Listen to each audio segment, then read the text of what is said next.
మనం ఒత్తిడి అనే దాని గురించి స్ట్రెస్ దాని యొక్క దుష్ప్రభావాలు మనం చూస్తున్నాం. గతంలో కూడా ఒత్తిడి అనేటువంటి విషయాన్ని మీకు తెలియజేశాను. మనిషికి మానసికంగా కానీ శారీరకంగా కానీ ఒత్తిడి అనేది నష్టాన్ని కలిగిస్తుంది. ఉదాహరణకి మన యొక్క శారీరకంగా ఒత్తిడి పెరిగితే ఏమవుతుంది? తల మీద ఎక్కువ బరువు పెట్టుకుని పనిచేసిన వాళ్ళ యొక్క సంగతి చూస్తే కాళ్ళు రెండు ఇలా ఉండాల్సిన ఇలా వెళ్ళిపోతాయి. అంటే ఆ మనిషి ఒత్తిడికి బరువులు ఎక్కువగా మోయడం వలన రెండు కాళ్ళు వంకర తిరిగిపోతాయి. అలాగే మనసు మీద ఒత్తిడి పెడితే మనసు కూడా వంకరలు తిరిగిపోతాయి. మనసు మీద ఒత్తిడి పెరిగితే మానసికంగా కొన్ని సమస్యలు వస్తాయి.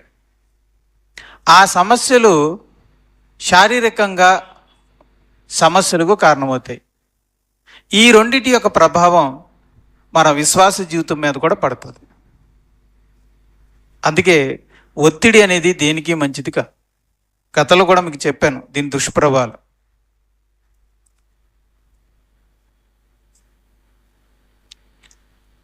సో మానసికంగా వచ్చేటువంటి సమస్యలు ఉన్నాయి. ఆందోళన, నిరుత్సాహం, డిప్రెషన్, పానిక్ అటాక్స్, నిద్రలేమి, జ్ఞాపక శక్తి తగ్గడం. ఈ రోజుల్లో మీరు అందరూ గమనించారా? మన చిన్నతనంలో ఎన్ని విషయాలు జ్ఞాపకం ఉండేయో. శుక్రవారం నాడు 8:30కి ఏ టీవీలో ఏ ఛానల్లో ఏ ప్రోగ్రాం వచ్చేద్దో అందరూ చెప్పేసేవారు. అంత జ్ఞాపకం చెప్తుండేది. కానీ ఈరోజు ఉదయం వండిన కూర ఏంటో సాయంత్రం అడుగుతుంటే ఈరోజు కూర అని బుర్రకోకుంటున్నారు.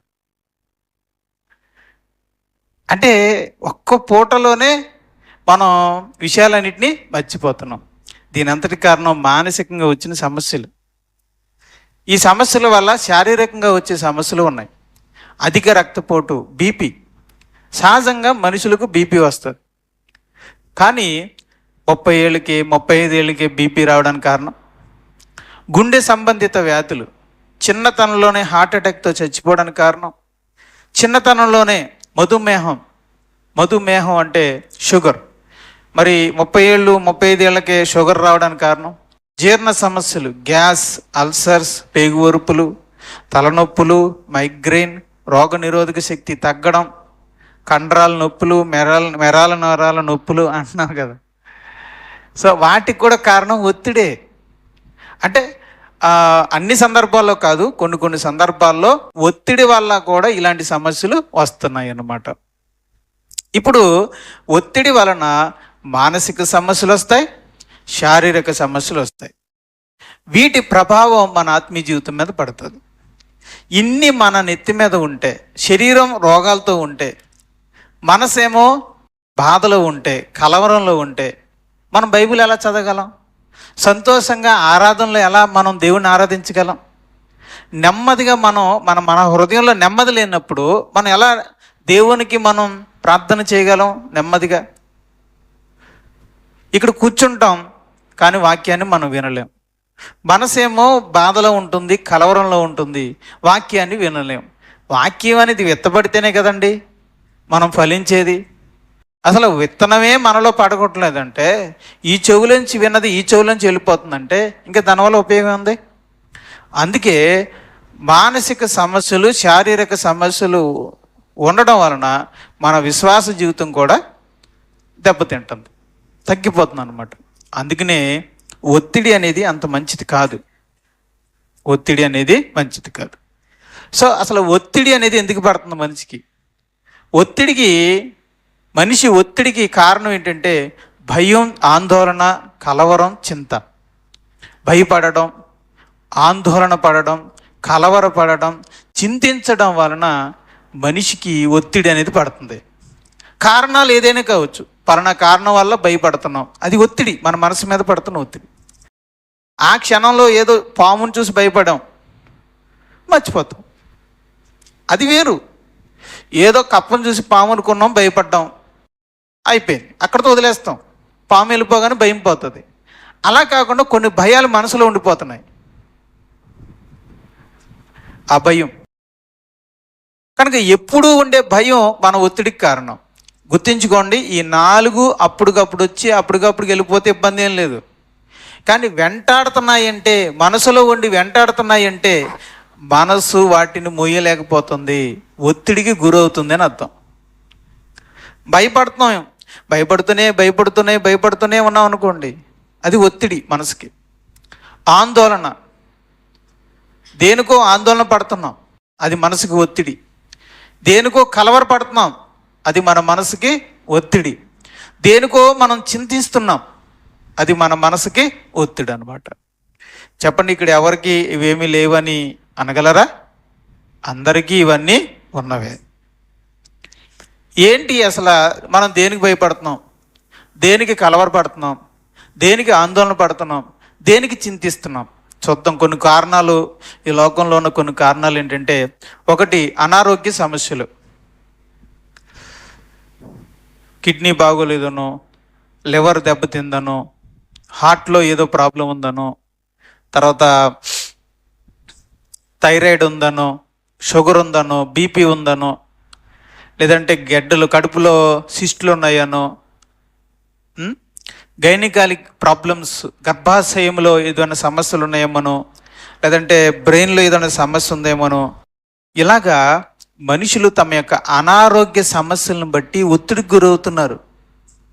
నాకే ఎందుకు వచ్చింది, నేను ఎందుకు ఇలా ఇబ్బంది పడాలి, ఈ హాస్పిటల్ చుట్టూ ఎన్నిసార్లు తిరగాలి, ఎన్ని మందులు నేను మింగలేకపోతున్నాను అని మనుషులు మానసిక సమస్య, ఆరోగ్య సమస్యలను బట్టి చింతిస్తున్నారు, ఆందోళనకు గురవుతున్నారు, భయపడుతున్నారు. రెండోది ఆర్థిక ఇబ్బందులు. మనం ఈరోజు సంపాదించేది తక్కువ, ఖర్చు మాత్రం ఎక్కువ. ఎంత కాదనుకున్నా, ఎంత తక్కువగా పొదుపుగా మనం జీవించినా మనకు వచ్చేది తక్కువ, ఖర్చు అయ్యేది ఎక్కువ. దాంతో ఏమవుతుంది, ఆర్థిక ఇబ్బందులు వస్తున్నాయి. ఈ ఆర్థిక ఇబ్బందుల వలన ఏం చేస్తాం, అప్పులు చేస్తాం. సరే, ఈ అప్పులు తీర్చడానికి మరలా అప్పులు చేస్తున్నాం. వడ్డీలు పెరిగిపోతున్నాయి కానీ అప్పులు తీరటం లేదు. ఈ అప్పుల్ని, వాటికి అయ్యే వడ్డీల్ని చూసుకుంటుంటే ఎవరికైనా ఏమొస్తుంది, గుండె నొప్పే వస్తుంది, భయం వేస్తుంది, కలవరం వస్తుంది. నిజంగా చూడాలంటే అసలుకి వడ్డీయే అసలంతా అయిపోతే ఇంకెప్పుడు కడతాం? మరలా వాటిని తీర్చడానికి మరలా అప్పులు చేస్తే ఎప్పటికి తీరుస్తాం? నేను అప్పులు అనే ఊపిలో నుంచి నేను ఎప్పుడు బయటపడతాను అని మన మనసు కలవరపడుతుంది, భయపడుతుంది, ఆందోళన చెందుతుంది. కొంతమంది హృదయాలు ఆర్థిక ఇబ్బందులను బట్టి నలిగిపోతున్నారు. ఆ ఒత్తిడి మనసు మీద పడుతుంది. కుటుంబ గొడవలు, భార్య భర్తల మధ్య గొడవలు. భర్త, ప్రేమగా ఉండే భర్త ద్వేషించేవాడిగా మారిపోతే ఏ భార్య నెమ్మదిగా ఉండగలదు? మంచిగా ఉన్న భర్త త్రాగుబోతు భర్తగా మారిపోతే ఇక ఆ భార్యకి ఉన్న మనశ్శాంతి ఉంటుంది అండి. కాబట్టి ఈ భార్య భర్తల మధ్య గొడవల వలన కుటుంబాలలో నెమ్మది లేదు. తర్వాత తల్లిదండ్రుల వలన కానీ, బంధువుల వల్ల కానీ, కుటుంబంలో అన్నదమ్ముల మధ్య కానీ, అక్కా చెల్లెల మధ్యలో కానీ ఈ గొడవలు, ఆస్తి గురించి కానీ, లేదంటే పట్టింపుల గురించి కానీ, నాకు ఇది పెట్టలేదు, నాకు అది పెట్టారు, వీళ్ళకి ఇది పెట్టారు, నాకు అది పెట్టారని, ఇలాంటి గొడవల వలన కుటుంబాలలో గొడవలు. కొన్ని వివాహేతర సంబంధాల వల్ల గొడవలు, ఆస్తుల గురించిన గొడవలు, పెట్టే చోట వచ్చే గొడవలు, మాట అన్నారని గొడవలు. వీటి వల్ల కలిసి ఉండవలసిన భార్య భర్తలు, తల్లిదండ్రులు, పిల్లలు, బంధువులు, స్నేహితులు కొట్టుకోవడం, తిట్టుకోవడం, గొడవలు పడడం, అక్కడికి కొట్టుకునే కాడికి వెళ్ళిపోవడం. ఇవన్నీ చూసినప్పుడు కుటుంబంలో ఉన్న ఏ స్త్రీకైనా చాలా భయంగానే ఉంటుంది, కలవరంగానే ఉంటుంది, ఆందోళనగానే ఉంటుంది. పురుషులు ఏదో మనం బయటికి ధైర్యంగా ఉన్నా, బాబు ఏంట్రా బాబు ఈ గొడవలన్నీ ఎప్పుడు సద్దు మనుగుతాయిరా నాయన, ఈ కుటుంబంలో ఈ గొడవలన్నీ ఎప్పుడు సద్దు మనుగుతాయి, ఎప్పుడు చూసినా తిట్టుకోవడమే, కొట్టుకోవడమే, ఏంట్రీ ఇదంతాను అని మనసంతా బాధగా ఉంటుంది. తర్వాత ప్రమాదాల గురించిన భయం. ఏదైనా యాక్సిడెంట్ అయితే, నిజమే యాక్సిడెంట్ అయ్యింది, గాయాలయ్యారు, నిజంగానే దెబ్బలు తగిలినాయి, ఓకే, ఎంత తీసుకోవాలో అంతే తీసుకోవాలి. కానీ ఈరోజు మనం ఏం చేస్తున్నాం, ఎక్కువ తీసుకుంటున్నాం. అయ్యో బాబో అని రోజు భయపడిపోవడం, దాని గురించి రోజు కంగారు పడిపోవడం. ఎప్పుడో నెల కిందట జరిగిన యాక్సిడెంట్ గురించి ఈరోజు కూడా ఆలోచించడం ధర్మం అంటారా? కానీ మనం ఎప్పుడో సంవత్సరం కిందట జరిగిన దాన్ని జ్ఞాపకం చేసుకుని ఇంకా భయపడుతున్నాం. ప్రమాదాల గురించిన భయం, ప్రమాదాలు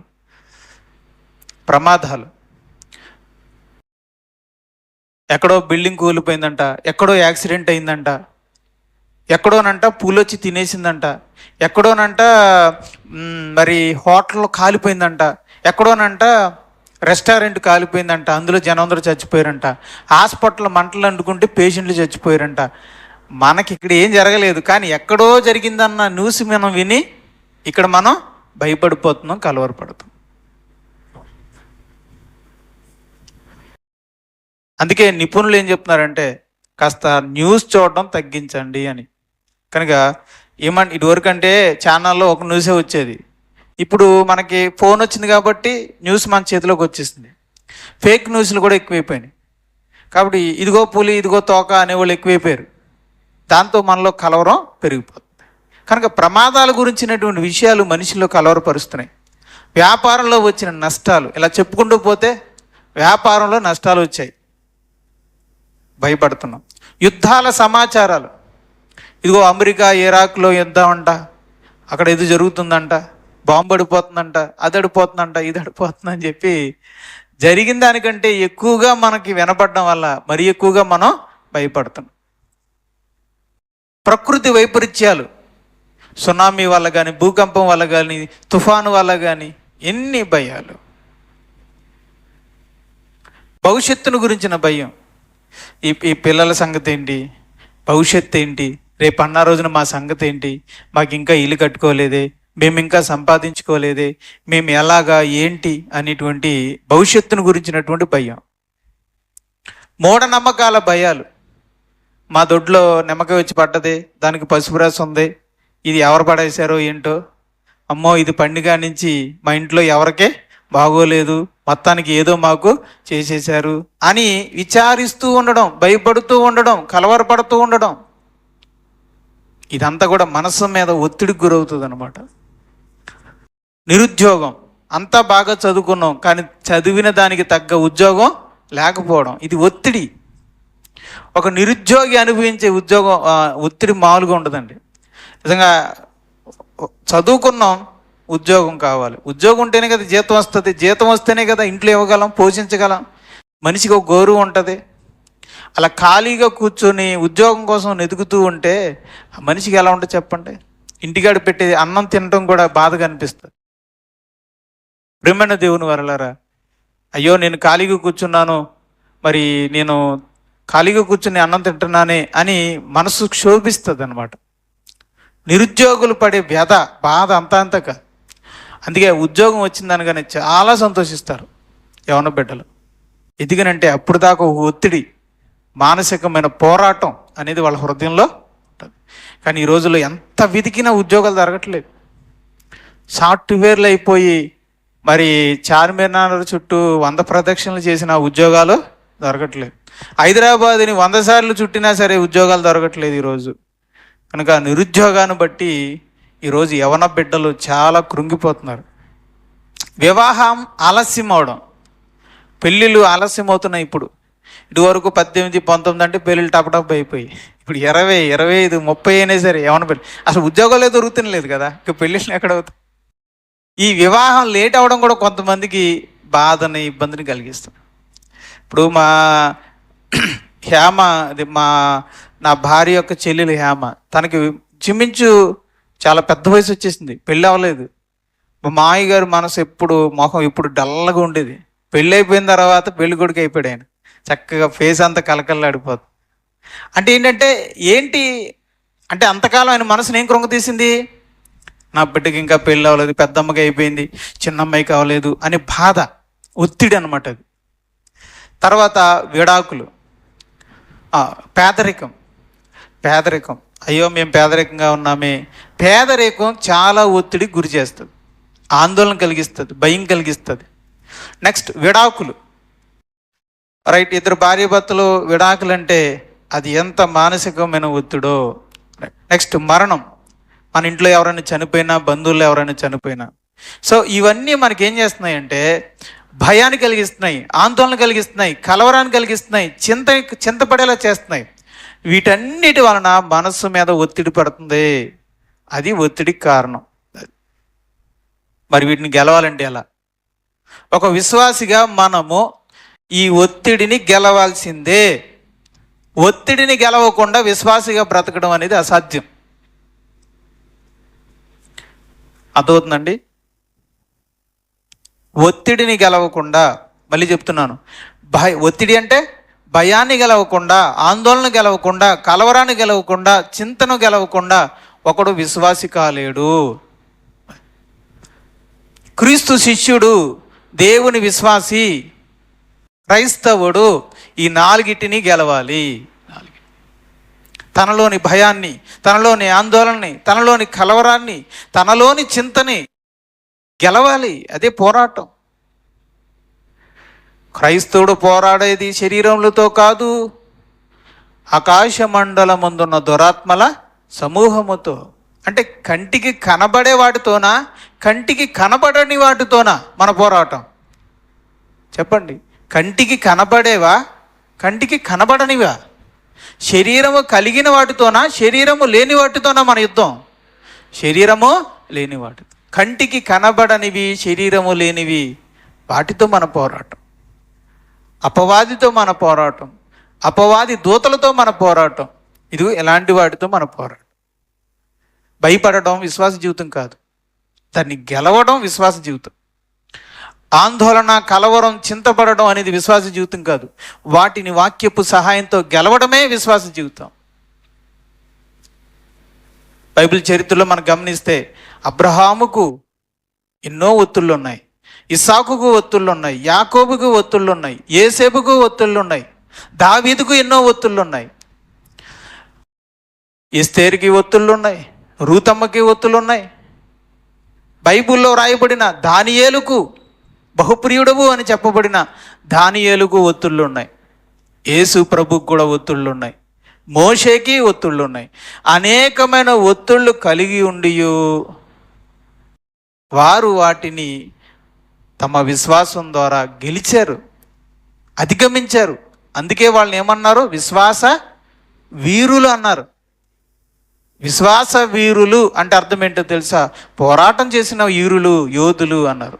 వాళ్ళ చేతుల్లో ఉన్న ఆయుధం ఏంటి చెప్పండి? విశ్వాసం. అన్ని ఒత్తిళ్ళు ఉండి, అన్ని ఒత్తిళ్ళు ఉండి కూడా వాళ్ళు విశ్వాస వీరులుగా వాళ్ళు నిలబడ్డారంటే కారణం వాళ్ళ చేతిలో ఉన్న ఖడ్గం, అది విశ్వాసం. విశ్వాసము ద్వారా వీటన్నిటినీ గెలిచి చరిత్రలో వారు విశ్వాస వీరులుగా నిలబడ్డారు. ఈరోజు క్రైస్తవుడిగా అలాంటి సాక్షి సమూహమును కలిగిన వారుగా, తెలిసిన వారుగా, క్రైస్తవులుగా మనం కూడా విశ్వాసము అనే ఆయుధము ద్వారా ఈ భయాన్ని, ఆందోళనని, కలవరాన్ని, చింతని మనం గెలవాలి. గెలకపోతే మనం నిజ క్రైస్తవులం కాలేం. ఇంక విశ్వాస జీవితం ఏముంది? అయితే నాకు విషయం తెలుసు ఏంటంటే, మాటలు చెప్పుకున్నంతగా కాదు, ఇది ప్రసంగించినంత సులువైన విషయమే కాదు. వాక్యం విన్నంతసేపు ఉన్నంత కాదు. ప్రాక్టికల్గా నిజ జీవితంలోకి వచ్చేసరికి మనం పరిస్థితులకి భయపడతాం, పరిస్థితులకి ఆందోళన చెందుతాం, ఏదైనా పరిస్థితులకి కలవరపడతాం, ఏదైనా పరిస్థితికి చింతిస్తాం. పరిస్థితి రాగానే మనం భయపడతాం, ఆందోళన చెందుతాం, కలవరపడతాం, చింతిస్తాం, ఒత్తిడికి గురవుతాం. ప్రసంగాలు చెప్పుకోవడానికి, వాక్యం వినడానికి వేరు, నిజ జీవితంలో పరిస్థితులు ఎదురైనప్పుడు వేరు. అందుకే ఈరోజు మనం అందరం బలహీనులు అని చెప్పడానికి నేను సిద్ధంగా ఉన్నాను. ఈ విషయంలో అందరము బలహీనులే. మరి బలహీనులమైన మనం ఈ విషయంలో ఎలా? వాక్యమే మనకి సహాయము చేయాలి. ఈరోజు మీరు దేవుని యొక్క వాక్యాన్ని వినడానికి మీ మనసును అప్పగిస్తే, 2 విన్న వాక్యాన్ని హృదయపూర్వకంగా నమ్మగలిగితే, ఈరోజు ఈ జీవం గల వాక్యమే మీ హృదయంలో గొప్ప మార్పుని తీసుకురాగలదు. ఇప్పటి వరకు మీరు గెలవలేని భయాన్ని, ఇప్పటి వరకు మీరు గెలవలేని ఒత్తిడిని, ఇప్పటి వరకు మీరు గెలవలేని కలవరాన్ని, చింతని ఈ రోజు నుండి మీరు గెలవడం ప్రారంభిస్తారు. దేవుని వాక్యం అంత గొప్పది. రత్నకిషోర్ గారు గొప్పవాడు కాదు, ఆయన చెప్పే వాక్య సందేశము కొరకానిది. కానీ దేవుడు ఈరోజు తన మాట్లాడిన జీవగ్రంథమందు రాసిన ఆయన వాక్యము శక్తి గలది, అది బలము గలది, నమ్మిన వారిలో దైవ కార్యాన్ని జరిగించగలిగినది. అది మీరు నమ్మడం మీద ఆధారపడి ఉంటుంది. ఒక గొప్ప విషయం, మంచి విషయం మీకు చెప్పనా? ఇంతగా కొండబద్దలు కొట్టి వాక్యం చెప్తున్నాను, నేనైనా నమ్మితేనే నాలో కార్యం జరుగుతుంది. నమ్మలేకపోతే నేను కేవలం అప్పచెప్పే ప్రసంగికుడిని అవుతానే తప్ప విశ్వాస వీరుణ్ణి కాలేను. ఏదైనప్పటికీ విన్న వాక్యమును మనం ఎంతవరకు నమ్ముతున్నాము అనే దాని మీద ఆధారపడి ఉంటుంది. చూద్దాం, పేతురు రాసిన మొదటి పత్రిక, 1 పేతురు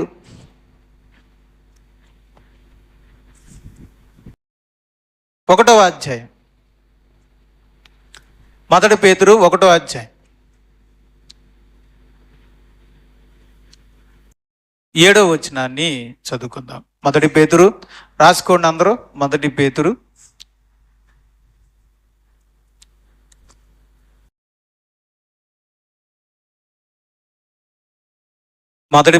1వ అధ్యాయము 7వ వచనం. నశించిపోయే సువర్ణం అగ్ని పరీక్ష వలన శుద్ధిపరచబడుచున్నది కదా, దానికంటే అమూల్యమైన మీ విశ్వాసం ఈ శోధనల చేత పరీక్షకు నిలిచినదై యేసుక్రీస్తు ప్రత్యక్షమైనప్పుడు మీకు మెప్పును మహిమయు ఘనతయు కలుగుటకు కారణమగును. ఇక్కడ రెడ్ పెన్తో, రెడ్ కలర్తో హైలైట్ చేశాను కొన్ని పదాలు. శోధనలు, శ్రమలు అనేవి, ఈ కష్ట పరిస్థితులు అనేవి అసలు మనం అంటే ఎందుకు చెప్తున్నానంటే, ఇవన్నీ ఏంటండి? ఇవన్నీ శోధనలు చెప్పండి, శ్రమలు, ఇబ్బందులు చెప్పండి. ఏంటి ఇవన్నీ? ఇక్కడ ఇవే కదా ఒత్తిడికి కారణం. ఒత్తిడికి కారణం ఇవే కదా. వీటిని ఏమంటారు? శ్రమలు, శోధనలు, ఇబ్బందులు, కష్ట పరిస్థితులు, కష్టాలు. ఈ కష్టాల వల్లే మనకు ఒత్తిడి వస్తుంది. ఈ కష్టాల వల్లే భయం, ఈ కష్టాల వల్లే ఆందోళన, ఈ కష్టాల వల్లే కలవరం, ఈ కష్టాల వల్లే చింత. చెప్పండి, ఇవి లేదనుకోండి, ఇక్కడ ఉన్నవన్నీ లేవు అనుకోండి, భయం ఉంటుందా? ఆందోళన ఉంటుందా? కలవరం అనేది ఉంటుందా? చింత అనేది ఉంటుందా?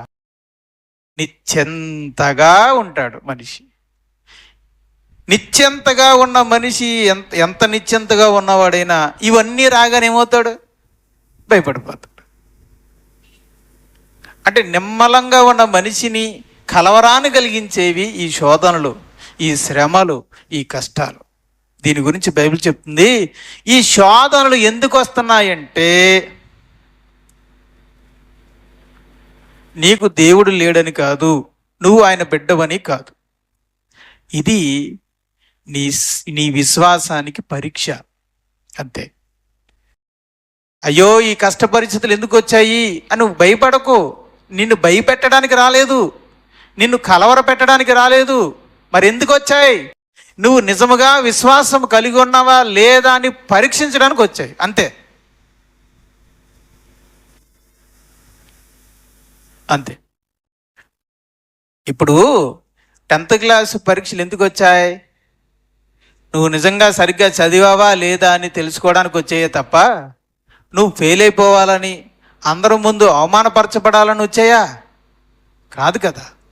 నువ్వు ఎంతవరకు చదివావో నీ చదువుని తెలుసుకోవడం కోసం పరీక్షలు వచ్చాయా తప్ప నువ్వు ఫెయిల్ అయిపోవాలని, అవమానపడాలని, ఆ అవమాన భారంతో వెళ్ళి ఆత్మహత్య చేసుకుని చనిపోవాలనే ఉద్దేశం అయితే కాదు. అలాగే ఈ శోధనలు అనేవి మన జీవితానికి ఎందుకు వస్తున్నాయి?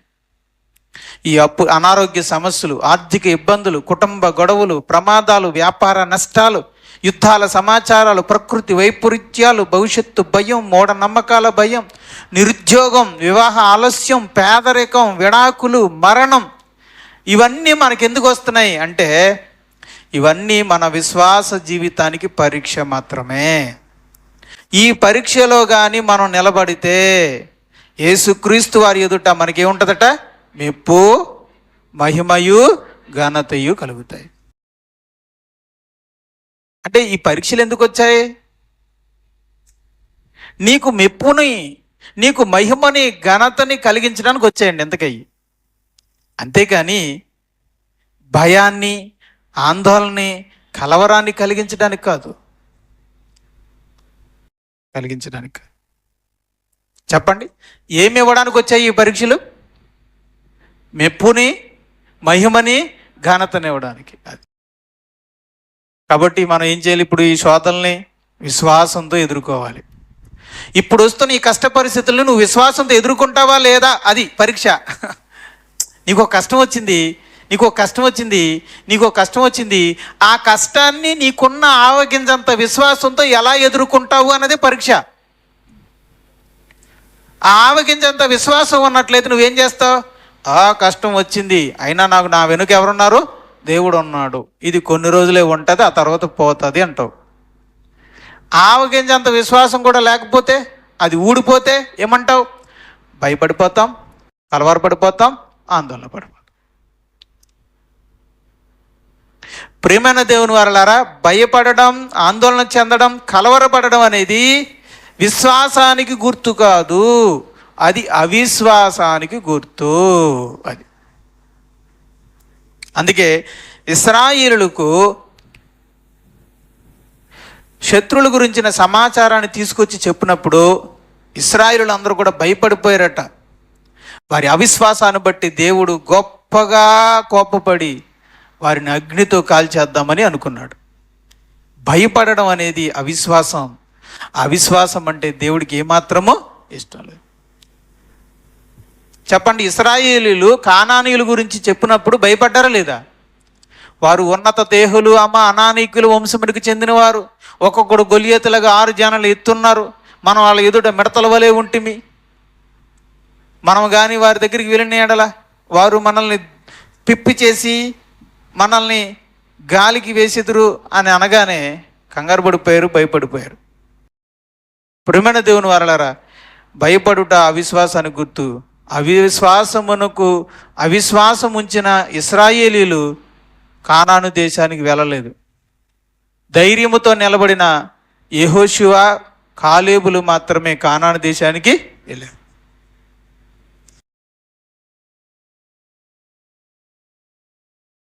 కాబట్టి మనకు వచ్చే శ్రమల్ని ఎంతవరకు మన విశ్వాసం ద్వారా మనం ఎదుర్కొంటాం, పోరాటం చేస్తాం, ఎదురు నిలబడతాం అనేది దేవుని ఆశ. కానీ కష్ట పరిస్థితులు రాగానే విశ్వాసాన్ని గట్టి మీద పెట్టేసి దేవుడిని పక్కనెట్టేసి మనం ఏం చేస్తాం అనమాట? అయ్య బాబో ఇంకేమైపోయిందమ్మో, ఇక నా పని అయిపోయిందమ్మో అనుకుంటాం. మనం సమస్యను చూసి భయపడిపోతాం, కష్టాన్ని చూసి భయపడిపోతాం. అందరి పరిస్థితి అలాగే ఉంది. ఆ టైంలో దేవుడు గుర్తుకురాడు, ఆ టైంలో విశ్వాసం గుర్తురాదు, ఆ టైంలో ప్రార్థన గుర్తుకురాదు. దీన్ని దేవుని ద్వారా జయించాలి అనే ఆలోచన రానే రాదు. అయ్య బాబు ఇప్పుడు ఎలాగా అని మనలో మనం మదన పడిపోతామే. కానీ ఎవరైనా మోకరించి, అయ్యా ఈ శోధన కంటే నువ్వు గొప్పవాడివి, నీ ఎదుట ఈ శోధన అల్పమైనది, నీవు ఈ శోధన నుంచి తప్పించేవాడువు, నేను నమ్ముతున్నానయ్యా, నీ రెక్కల నీడలో నేనున్నాను, ఈ శోధన నన్నేమీ చేయలేదు అని మనం అనగలం ఆ సమయంలో? అలా అన్నవాడే నిజమైన విశ్వాసి.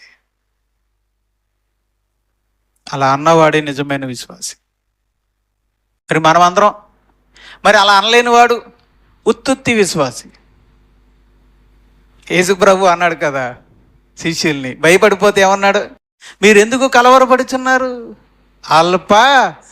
అది మనకి యేసు ప్రభు మంచి పేరెట్టాడు. మనం అవిశ్వాసులం కాదు, అలా అని విశ్వాసులం కాదు.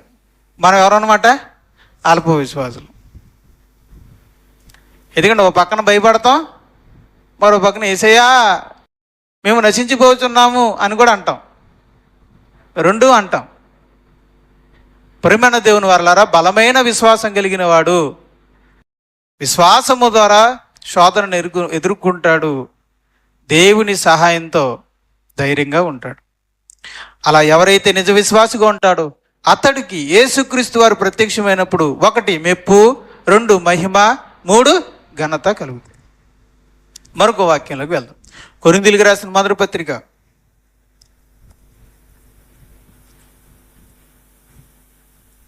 13వ అధ్యాయం. కొరింథీయులకు రాసిన మొదటి పత్రిక 10వ అధ్యాయం 13వ వచనాన్ని చూద్దాం. సాధారణంగా అందరూ ఒకసారి రాసుకోండి. మొదటి కొరింథీ ఒకటని రాసుకోండి. 1 కొరింథీ అని ఏదో షార్ట్ కట్గా రాసుకోండి. 10, 13 చదవండి. సాధారణంగా మనుషులకు కలిగే శోధన తప్ప మరి ఏదియో మీకు సంభవింప లేదు. అది పిల్లలారా, బాబోయ్ నాకు వచ్చిన కష్టం ఇంకెవ్వరికి రాలేదమ్మో ఈ కబుర్లు చెప్పకండి, ఈ మాట అనకండి. ఎందుకనంటే ఈ మనిషికి రావాల్సిన కష్టమే మనకు వచ్చింది. బాబోయ్ నేను పడే బాధ ఎవ్వరికి లేదండి అని అనకండి. అర్థమవుతుందా? మీరు పడే బాధ ఆల్రెడీ ఇంకొక 100 మంది పడుతున్నారు. మీరు పడే కష్టం చెప్పండి, మీరే పడుతున్నారా? మీకు వల్ల 1 కోటి మంది పడుతున్నారా? 1 కోటి మంది పడుతున్నారు. మీకే స్పెషల్గా ఏమీ దేవుడు ఇవ్వలేదు. అది అర్థమవుతుందా? సాధారణంగా మనుషులకు కలిగే శోధన తప్ప మరి ఏది మనకు సంభవింపలేదు. అంటే మనకు వచ్చే కష్టం మామూలుగా మనుషులకు వచ్చే కష్టమే, మామూలు మనుషులకు వచ్చే కష్టాలే. దేవుడు నమ్మదగిన వాడు. జాగ్రత్తగా గమనించి ఈ పాయింట్, మీరు సహింపగలిగినంత కంటే ఎక్కువగా ఆయన మిమ్మును శోధింపబడనీయడు. ఈ పాయింట్ చెప్పండి. మనం సహింపగలిగినంత కష్టాన్ని ఇస్తాడే తప్ప మనం సహించుకోలేనంత కష్టాన్ని దేవుడు మనకి. ఇప్పుడు చెప్పండి, మనకు వచ్చిన కష్టం మనం సహించగలిగిందా సహించలేనిదా? అది 10th క్లాస్ పిల్లలకి ఎగ్జామ్ పేపరు వాళ్ళకి రాసేది ఇస్తారా రాయలేనిది ఇస్తారా? ఒక్కసారి ఇంటర్మీడియట్ లెవెల్లో రాసేసి తీసుకొచ్చి 10th క్లాస్ పిల్లలకి ఇస్తే రాయగలరాలో? గుర్తున్న ఏ బోర్డు అయినా సరే అలాగ ఇస్తుందా? ఏ 10th క్లాస్ బోర్డు కూడా అలాగా ఇవ్వదు. వాళ్ళు చదువుకున్న పాఠాలు వాళ్ళ చదువుకున్న క్వశ్చన్లు మాత్రమే ఇస్తుంది. ఈ లోకములో ఉన్న ఈ స్కూల్ బోర్డ్సే తాము చదువుకున్న పిల్లలకి వాళ్ళు రాయగలిగిన ప్రశ్నపత్రాన్ని ఇస్తున్నప్పుడు నిజంగా ఈరోజు ఈ 10th క్లాస్ పిల్లలు, ఇంటర్మీడియట్ పిల్లలు ఎంత ధైర్యంగా ఎగ్జామ్కి వెళ్తున్నారు కదా. నేను మాట అడుగుతాను, అరే రేపు వచ్చే క్వశ్చన్ పేపర్ బోర్డు వాళ్ళు ఇలా చెప్పారు, ఈసారి పరీక్షలు చాలా తీవ్రంగా చేస్తున్నాం, మీరు చదివిన దాంట్లో నుంచి ఎక్కడి నుంచి వస్తుందో మాకే తెలియదు, డిగ్రీలోంచో పీజీలోంచో పిహెచ్డీలో నుంచో తమిళంలోంచో ఉర్దూలో నుంచో మీకు క్వశ్చన్లు ఇచ్చేస్తాం, ఎక్కడిని ఇస్తామో మాకే తెలియదు అన్నట్టుగా అన్నారనుకోండి, పరీక్షకి ఎవడైనా వెళ్తాడా? వీళ్ళు టెక్స్ట్ బుక్ వెళ్ళి చదివేసుకుని ధైర్యంగా వెళ్ళిపోతున్నారు. ఇలాగా ప్రార్థన ఒకటి చేశానియా వెళ్ళిపోతామని ధైర్యంగా వెళ్ళిపోతాం. అదే మీకు ప్రశ్నాపత్రం ఎక్కడి నుంచి ఇస్తాం మాకే తెలియదు అని అంటే వీళ్ళు అసలు వెళ్ళగలరా? ఎంత ధైర్యంగా వెళ్ళగలరా? మరి ఈ పిల్లకాయలు ఎంత ధైర్యంగా వెళ్ళిపోతున్నారంటే కారణం ఏంటి? వీళ్ళకి ఒక ధైర్యం ఉంది. ఏమనంటే మాకు ప్రశ్నాపత్రం ఏ పరిధిలో ఉంటుంది? మేము చదివిన టెక్స్ట్ బుక్ పరిధిలోనే ఉంటుందన్న ధైర్యం. ఆ ధైర్యంతోనే వాళ్ళు ధైర్యంగా వెళ్తున్నారు. ఇప్పుడు నేను అడుగుతున్నాను, మన విశ్వాస జీవితంలో మనం ఏంటి ధైర్యంగా ఎందుకు వెళ్ళాలి? మన విశ్వాస జీవితంలో మనం ధైర్యంగా ఎందుకు వెళ్ళాలంటే, ఎందుకు వెళ్ళగలమంటే భవిష్యత్తులో మనకి ఏ కష్టం వచ్చినా అది మనకి సహించగలిగిందే వస్తుంది తప్ప సహించలేనిది రాదు. ఏంటంటే గ్యారంటీ అంటే పైనుంచి పంపించేవాడు దేవుడు, ఆయన నమ్మదగినవాడు. మనం సహించలేనంత కష్టాన్ని మనకి అనుమతించడు. ఏ మాట నమ్ముతున్నారా?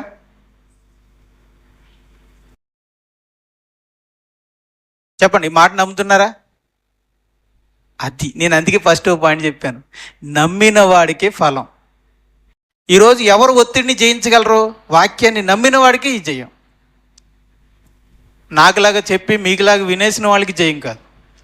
ఈరోజు నేను చెప్తున్నా, ఈరోజు మీరు వింటున్నా, ఎవరు నమ్ముతారో వాళ్ళకి జయం. రైట్. ఒక విశ్వాసకు ఒక ధైర్యం ఉండాలి. భవిష్యత్తులో ఏ కష్టం వచ్చినా రాని, నేను సహించగలిగే కష్టాన్ని దేవుడు అనుమతిస్తాడు తప్ప నేను నేను నేను నేను సహించలేని కష్టాన్ని దేవుడు నాకు అనుమతించాడు అన్న ధైర్యం విశ్వాసలో ఉండాలి ఈ వాక్యాన్ని బట్టి. నెక్స్ట్, అంతేకాదు సహింపగలుగుటకు ఆయన శోధనతో కూడా తప్పించుకునే మార్గాన్ని కలుగజేయను. ఇందును బట్టి దేవునికి స్తోత్రాలు. ఎందుకనంటే అంతే కదట, సహించగలిగే కష్టాన్ని పంపిస్తాడంట, అంతేకాదట ఆ శోధనలో నుంచి బయటకు వచ్చే మార్గాన్ని కూడా ఇస్తాడు. ప్రతి సమస్యకి ఒక పరిష్కారము ఉంటుంది, ప్రతి రోగానికి ఒక మెడిసిన్ ఉంటుంది. అలాగే ప్రతి శోధనకు కూడా, సమస్యకు కూడా ఒక మార్గం ఉంటుంది. దేవుడు ఆ మార్గాన్ని కూడా మనకి ఇస్తాడు బయటికి రావడానికి. తప్పించుకొని మార్గం అని చూడండి. సమస్య ఎలా ఉంది? సమస్య ఎదరు చూస్తే ఎర్ర సముద్రం, వెనక చూస్తే ఫరో సైన్యం, ఎడం వైపు చూస్తే పర్వతాలు, కుడివైపు చూస్తే పర్వతాలు. ఇటు పర్వతాలు ఎక్కలేం, ఇటు పర్వతాలు ఎక్కలేం. ముందుకెళ్దామంటే ఎర్ర సముద్రం, వెనక్కి ఫరో సైన్యం, మధ్యలో ఉండిపోయారు. ముందుకెళ్తే గొయ్య, వెనక్కి వెళ్తే నుయ్య, ఎటు వెళ్ళినా సరే చావు అన్న సమస్యలు ఇరుక్కుపోయారు. ఎవరో? ఇశ్రాయేలు. అప్పుడు దేవుడు ఏం చేశాడు? ఎర్ర సముద్రాన్ని చీల్చి ఆరిన నేలను, ఆరిన మార్గాన్ని ఏర్పాటు చేశాడు. ఆ ఆరిన నేల గుండా ఇశ్రాయేలీయులు దాటుకుంటూ వెళ్ళిపోయారు. వాళ్ళని తరుముకుంటూ వచ్చిన శోధన ఆ ఎర్ర సముద్రంలో మునిగిపోయి చచ్చిపోయింది. దేవునికి స్తోత్రాలు. ఎందుకు బట్టి? ఎందుకనంటే దేవుడు ఏం చేస్తాడంటే, ఏ శోధన అయితే మనల్ని తరుముకుంటూ వస్తుందో, ఏ శోధనలు అయితే మనల్ని మింగేయాలని వస్తుందో, ఆ శోధన నుంచి మనల్ని ఆశ్చర్యరీతిగా తప్పించేస్తాడు. దాన్ని ఎర్ర సముద్రంలో ముంచి దాన్ని చంపేస్తాడు. ఒక్కసారి మీరు వెనక్కి తిరిగి చూడండి, మీ లైఫ్లో మీరు వెనక్కి తిరిగి చూడండి. ఎన్ని సింహాల లాంటి శోధనలు, కష్టాల, పరిస్థితులు మిమ్మల్ని ఎదుర్కొన్నాయో ఆలోచించండి. మిమ్మల్ని ఇక మింగేస్తాయి అనుకున్న సమయంలో దేవుడు ఎంత ఆశ్చర్యరీతిగా తప్పించాడో ఒకసారి చూడండి. ఒకనాడు మిమ్మల్ని వెంటాడిన ఆ కష్టాలు ఈరోజు ఏవి? ఒకనాడు మిమ్మల్ని వెంటాడిన ఆ అనారోగ్యాలు ఇప్పుడు ఏవి? ఒకనాడు మిమ్మల్ని ఎదుర్కొన్న ఆ ఆర్థిక ఇబ్బందులు, అప్పుల భారాలు ఈరోజు ఏవి? ఒకనాడు మిమ్మల్ని వెంటాడిన నిరుద్యోగం ఏది? ఒకనాడు మిమ్మల్ని వెంటాడిన వివాహము, అవివాహం అనే విషయం ఈరోజు ఏది? నువ్వు ఎలా తప్పించుకున్నావు? దేవుడు ఆశ్చర్యరీతిగా తప్పించాడు. నువ్వు ఎదుర్కొన్న ప్రతి కష్టాన్ని ఆయన ఎర్ర సముద్రంలో ముంచేశాడు. ఈరోజు లేదు వెనక్కి తిరిగి చూస్తే. అందుకేనండి విశ్వాసం అంటండి, నాగిటి మీద చెయ్యి పట్టినవాడు వెనక తట్టు తిరగకూడదు అన్నాడు కదా. రైట్, అది నిజం. కానీ వెనక్కి తిరగాలి. దేనికోసమో తెలుసా? వెనక్కి వెళ్ళిపోవడానికి కాదు. వెనక్కి తిరిగి గతంలో తనను దేవుడు ఏ ఏ కష్టాల నుంచి, ఏ ఏ ఇబ్బందుల నుంచి దాటించుకోవచ్చాడో వాటన్ని జ్ఞాపకం చేసుకోవడానికి. దేవుడు ఓ మాట చెప్పాడు, ఇశ్రాయేలులారా ముందుకు పోండి, కానాను దేశానికి వెళ్ళిపోండి, మరలా వెనక్కి తిరిగి ఐగుప్తు దేశానికి వెళ్ళొద్దు అన్నాడు. ఆ దేవుడు ఇంకో మాట కూడా చెప్పాడు, ఓ ఇశ్రాయేలులారా నేను ఐగుప్తులో ఏ ఏ కార్యములు చేసినో జ్ఞాపకం చేసుకునుడి. కాబట్టి విశ్వాసి వెనక్కి తిరిగి చూడకూడదు, కానీ వెనక జరిగినవి జ్ఞాపకం చేసుకోవాలి, నేను ఏ ఏ కష్టాల్లో ఉన్నాను అని. ప్రియమైన దేవుని వారలారా, ఈ వాక్యం అంతా అయిపోయిన తర్వాత ఒక్కసారి ఆలోచించండి. మీ లైఫ్లో మీరు ఎన్ని అనారోగ్య సమస్యలు ఎదుర్కొన్నారు? అవి ఈరోజు ఉన్నాయా? గతంలో ఎన్ని ఆర్థిక ఇబ్బందులు ఎదుర్కొన్నారు? అవి ఈరోజు ఉన్నాయా? ఎన్ని నిరుద్యోగ సమస్యలు మీరు ఎదుర్కొన్నారు? అవివాహిత వివాహం కాని సమస్య, ప్రమాదం అనే సమస్య, మరణకరమైన సమస్య, అప్పుల బాధలు అనే సమస్య, కుటుంబ గొడవలు, అయ్యో బాబోయ్ ఇక భార్యాభర్తలు విడిపోతారయ్యా అనుకున్న సమస్యలు ఈరోజు ఉన్నాయా? వాటన్నిటి నుంచి దేవుడు తప్పించలేదా? వాటన్నిటిని మీరు సహించలేదా? వాటన్నిటిని దేవుడు తప్పించలేదా? వాటన్నిటిని దేవుడు ఎర్ర సముద్రంలో ముంచేయలేదా? అలా అయితే ఇక ముందు వచ్చే సమస్యలను కూడా మీరు సహించగలుగుతారు కదా. ఇక ముందు వచ్చే సమస్యలను కూడా దేవుడు తప్పిస్తాడు కదా.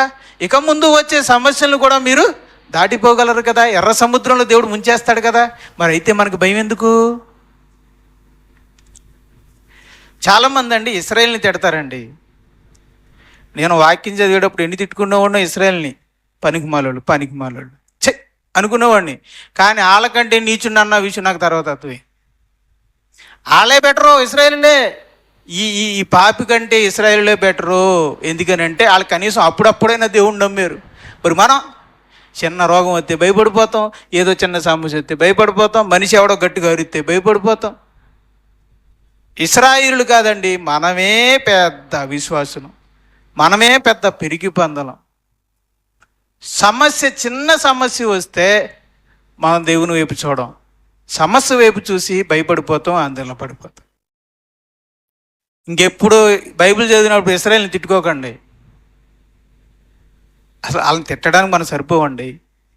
కానీ ఒకటి చేయండి, నా బతుకు కూడా అలాగే ఉంది కదా, వాళ్ళే నాకంటే నయ్యం, నా బతుకు కూడా అలాగే ఉందని మనల్ని మనం తిట్టుకోవాలి. ఇశ్రాయేలు జీవితంలో మళ్ళీ మనం చూసుకోవాలి, నా బ్రతుకు కూడా అలాంటిదే కదా, నా బ్రతుకు. అయ్యో దేవా, ఆనాడు ఇశ్రాయేలు వల్ల విసిగిపోయావు, ఈరోజు నా బ్రతుకు వల్ల విసిగిపోతున్నావయ్యా, నా జీవితం ద్వారా నేను విసిగిస్తున్నానయ్యా అని ఎప్పుడైనా అన్నారా? 1 పేతురు 3:14.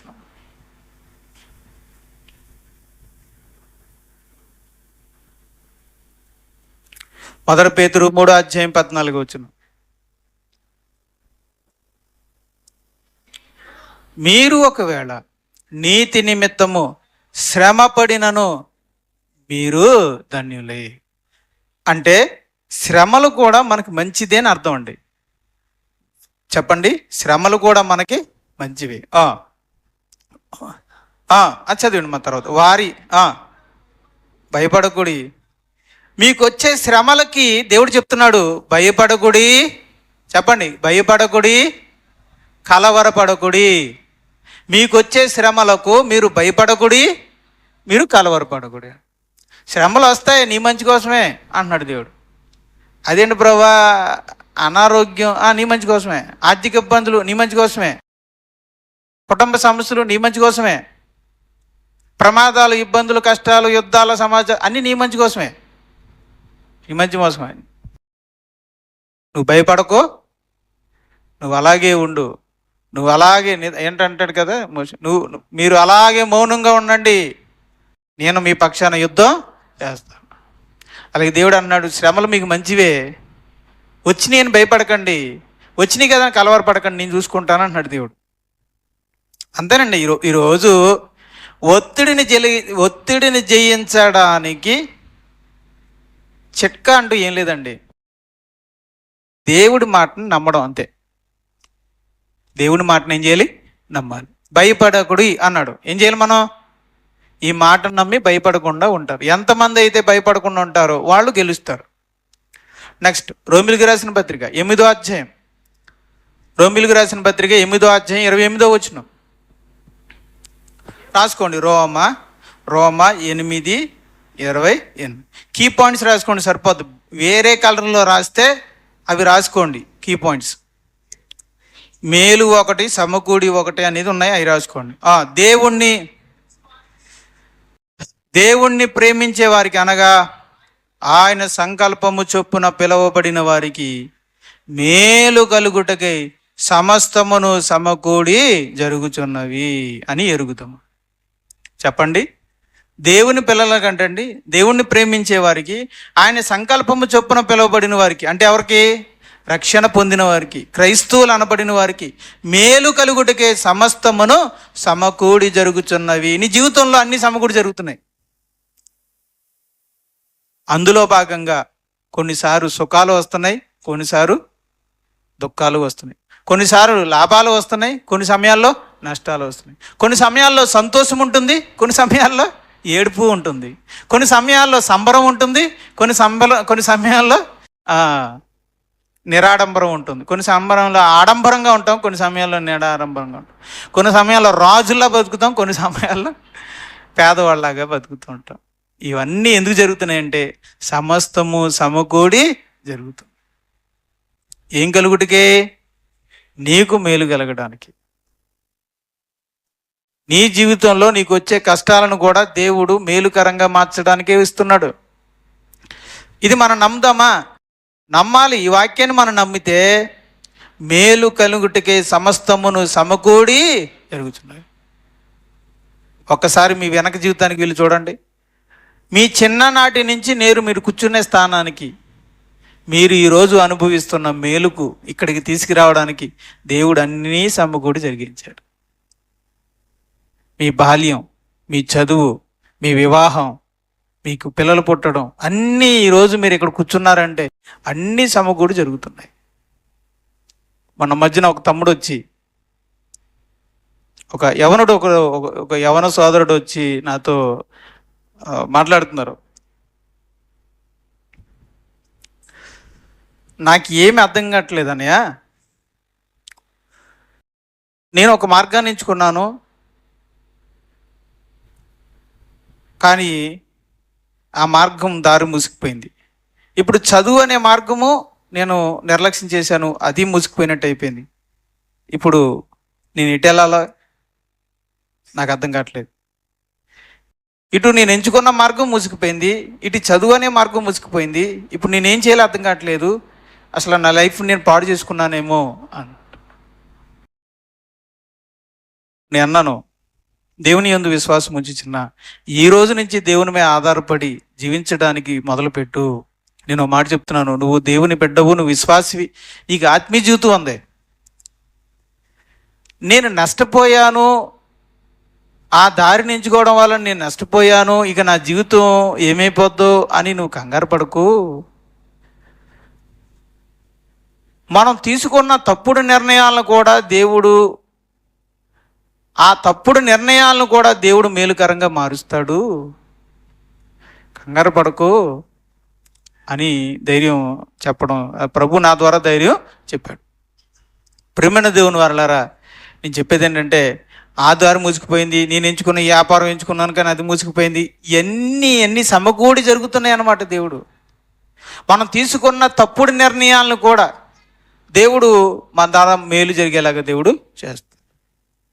కొన్ని బుద్ధి కలిగించడానికి, జ్ఞానం కలిగించడానికి, విశ్వాసాన్ని పెంపొందించడానికి, మనలో ఉన్న మాలిన్యాలను తీసేయడానికి, మన యొక్క భక్తి జీవితాన్ని సరిదిద్దడానికి కొన్నిటిని అనుమతిస్తాడు. మన పొరపాట్లు చేయడానికి అనుమతినిస్తాడు. కానీ మనం విశ్వాసం ఉంచి ఆయనకి అప్పగించుకున్నట్లయితే అన్నీ మేలు కలుగుడికే సమకూడి జరిగిస్తాడు. నేను ఇదే చెప్పాను, తమ్ముడు నువ్వేం కంగారు పడుకో, విశ్వాసం ఉంచు, దేవునిపై ఆధారపడు, ఏది మేలేందో అదే జరిగిస్తాడు. ఏ మార్గం నీకు తెరవబడాలి ఆ మార్గాన్ని తెరుస్తాడు. కానీ నువ్వు నమ్ముతూ ఉండు. నీ విశ్వాస జీవితం నువ్వు కాపాడుకో, నీ భక్తి జీవితాన్ని నువ్వు కాపాడుకో. భవిష్యత్తులో నువ్వేమవ్వాలనేది దేవుని చిత్తం, నీకు మేలేందే జరిగిస్తాడని చెప్పాను. ప్రియమైన దేవుని వారలారా, అది ఎందుకు నేను ఎలా చెప్పాను? నేనేమైనా జ్యోతిష్కున్నా కానే కాదు కదా. నాకున్న ధైర్యం ఏంటంటే, దేవుణ్ణి ప్రేమించే వారికి ఎన్ని దారులు ముసుకుపోయినా, ఎన్ని పొరపాట్లు చేసినా, ఎన్ని తప్పుడు నిర్ణయాలు తీసుకున్నా వాటన్నిటినీ సమకూడి జరిగించి మేలు చేసేవాడు మన దేవుడు. అది నా నమ్మకం. ఈ వాక్యం మీద ఉన్న నమ్మకం, మేలు కలుగుటకే సమస్తమును సమకూడి జరుగుతుంది. ఇంకొక మాట చెప్పమంటారా? కీడును కూడా మేలుగా మార్చగలిగేవాడు మన దేవుడు. చూడండి, కీర్తనల గ్రంథము 31వ అధ్యాయము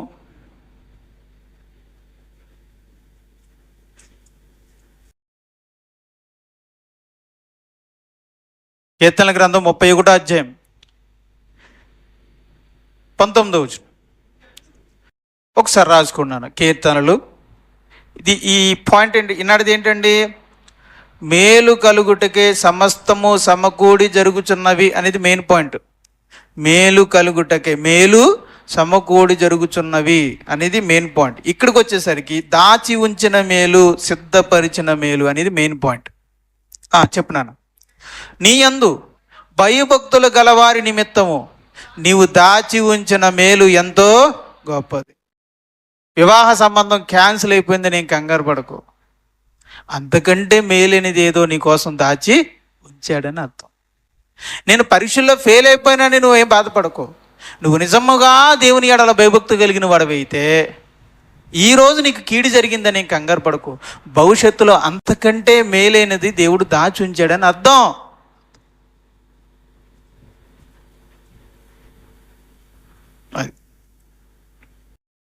ఈరోజు వ్యాపార నష్టం వచ్చిందని నువ్వు అనుకోవచ్చు, నిజమే వచ్చింది, నిజంగానే వస్తుంది. ఈ నష్టం వచ్చిందని నువ్వు అనుకోకు, అంతకంటే మేలైనది ఏదో నీ కొరకు దాచి ఉంచాడని అర్థం. ఆర్థిక ఇబ్బందులు వచ్చాయన్నది నిజమే, కానీ రానివ్వండి. నీ కోసం, దేవుని ఎడల భయభక్తులు కలిగిన నీ కోసం భవిష్యత్తులో అంతకంటే మేలైన దాన్ని దేవుడు దాచి ఉంచాడని అర్థం. మేలైనదే దేవుడు దాచి ఉంచుతాడు. దాచి ఉంచిన మేలు ఎంతో గొప్పది, నరుల ఎదుట నిన్ను ఆశ్రయించు వారి నిమిత్తము నీవు సిద్ధపరిచిన మేలు ఎంతో గొప్పది. దేవుడు మన కొరకు ఈ రోజన్న రోజున, అంటే ఈ రోజు లేదా మేలు, దాచి ఉంచిన మేలు, సిద్ధపరిచిన మేలు ఎంతో గొప్పదంటే ఇప్పుడు మన మన మన చేతుల్లో ఉందా? అది లేదు, ఇంకా భవిష్యత్తులో ఉంది. ఈరోజు నువ్వు కష్టపడవచ్చు, ఈరోజు నువ్వు ఇబ్బంది పడవచ్చు, ఈరోజు నువ్వు సమస్యను ఎదుర్కోవచ్చు, కానీ నీ కోసం దేవుడు భవిష్యత్తులో ఎంతో గొప్ప మేలుని దాచి ఉంచాడట, సిద్ధపరిచి ఉంచాడట. కానీ అప్పుడు దాకా నువ్వు ఓపిక పట్టాలి, అప్పటి వరకు నువ్వు విశ్వాసంతో వెళ్ళాలి, అప్పుడు వరకు నువ్వు ఆయన్ని ఆశ్రయించాలి, అప్పుడు వరకు నువ్వు భయభక్తులతో ఉండాలి. భక్తిని విడిచిపెట్టేశావా, విశ్వాసాన్ని వదిలేసావా, ఈ దేవుడిని నమ్ముకుంటే ఏంటి, నాకు అన్ని కష్టాలే ఉన్నాయని వదిలేసావా, అయితే నీకు ఆ మేలు రాదు.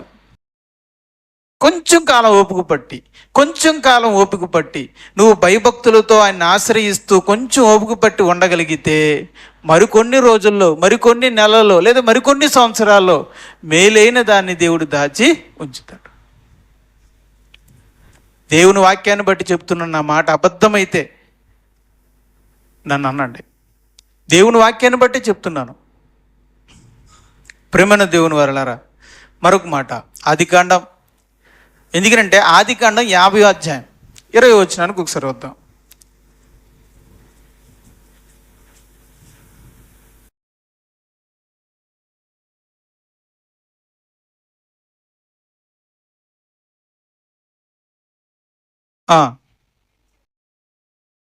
మీరు నాకు కీడు చేయని ఉద్దేశించిదిరి కానీ నేటి దినమున జరుగుచున్నట్టు, అనగా బహు ప్రజలను బ్రతికించున్నట్లుగా అది మేలుకే దేవుడు ఉద్దేశం. చూడండి, నేను ఈ అండర్లైన్లో రెండు అండర్లైన్ హైలైట్ చేశాను. చూడండి, 2 పదాలు. ఏంటది? కీడు అనే పదం, ఇంకోటి మేలు అనే పదం. ఇది యోసేపు అంటున్నాడు. నిజానికి అన్నలు ఏం చేయాలని చూశారు? రైట్, కీడే చేయాలని చూశారు. పోతీఫరు భార్య ద్వారా ఏమొచ్చింది? కీడే వచ్చింది. పక్షకారుల అధికారి అన్న పానధానుకుల అధికారి వల్ల కూడా ఏమొచ్చింది? వాళ్ళు మర్చిపోయారు, కనుక ఏమొచ్చింది? కీడే వచ్చింది. ప్రియమైన దేవుని వారలారా, నేను చెప్పే జాతికి వినండి. యోసేపు జీవితంలో ఎన్నో కీడులు వచ్చాయి. అన్నలు, సొంత అన్నలే అనుకున్న వాళ్ళే అసూయపడి, ఈర్ష్యపడి తన వస్త్రాన్ని చింపివేసి, కొట్టేసి గోతులో పడేశారు. డబ్బులకి పరాయి వాళ్ళకి అమ్మేశారు. కీడులండి ఎన్ని, కీడు వెంబడి కీడు అన్నట్టు ఎలా వెళ్ళిపోయాడు మనోడు? అన్నగారి చేతుల్లో దెబ్బలు తిని బానిసగా అమ్మివేయబడ్డాడు. అతను వెళ్ళి పోతీఫరుకి అమ్మబడ్డాడు. అక్కడ దాసుడుగా ఉన్నాడు. దాసుడుగా ఉండగా అతని భార్య చేత శోధించబడ్డాడు. ఆమె వల్ల అతడు బాధించబడ్డాడు. అక్కడి నుంచి అన్యాయంగా చెరసాలకు వెళ్ళాడు. చెరసాలకు వెళ్ళి ఖైదీగా ఏ నేరం చేయకుండా శిక్షణ అనుభవించాడు. అదే సమయంలో పక్షకాధికారులకి ఆయన మేలు చేస్తే వాళ్ళు రాజుగారికి చెప్పడం మర్చిపోయారు. దానివల్ల యోసేపు చెరసాల్లోనే ఉండిపోయాడు. కీడు ఎన్ని ఏంటండి ఇవి? కీడా మేలా? ఎన్ని కీడేనా? కానీ యేసేపు కొరకు దాచి ఉంచిన మేలేంటో యేసేపుకు తెలుసా? కానీ దేవుడు యేసేపుకు దాచి ఉంచిన మేలేంటో తెలుసా? తన కుటుంబానికే కాదు, రాష్ట్రానికే, జిల్లానికో కాదు, ఏకంగా దేశానికే దేశ అధ్యక్షుడిగా దేవుడు పెట్టాడు. ప్రధాని అయిపోయే అవకాశం, రాజు తర్వాత రాజంతటి వాడిగా అయ్యే అవకాశాన్ని దేవుడు సిద్ధపరిచాడు. ఆ మేలైన స్థలములో ఉంచి తనకే కాదు, తన కుటుంబానికే కాదు, ఒక దేశానికే ఆహారాన్ని పంచిపెట్టే నాయకుడిగా దేవుడు నిలబెట్టాడు. అది యేసేపు విషయంలో దేవుడు ఉంచిన మేలు. చెప్పండి, తన ఎడల భయభక్తులు గల వారి ఎడల దేవుడు దాచి ఉంచిన మేలు ఎంతో, చెప్పరే, రావట్లేదు, ఎంతో గొప్పది. ఇప్పుడు తన ఎడల భయభక్తులు కలిగిన యేసేపు కొరకు దేవుడు దాచి ఉంచిన మేలు ఎంతో గొప్పది. మరి ఇప్పుడు దాకా ఏమి వచ్చినాయి? కీడు, కీడు వెంబడి కీడు. దేవుడు ఆ కీడులన్నిటినీ సమకూడి జరిగించి ఏం చేశాడు? అది ఇక్కడ వాక్యం చెప్తుంది. అదే ఇక్కడ వాక్యం చెప్తుంది. ఏమని? రోమాపత్రిక 8:28 ఇక్కడ చూడండి.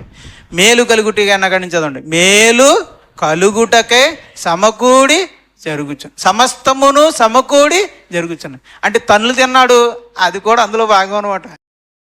మేలు జరగడానికి అదొక భాగం అనమాట. అమ్మేశారు, అది కూడా అందులో భాగం. చెరసాల్లో వేసేసారు, అది కూడా అందులో భాగం. పక్షాధికారులు మర్చిపోయారు, అది కూడా అందులో భాగం. ఇవన్నీ దేనిలో భాగం?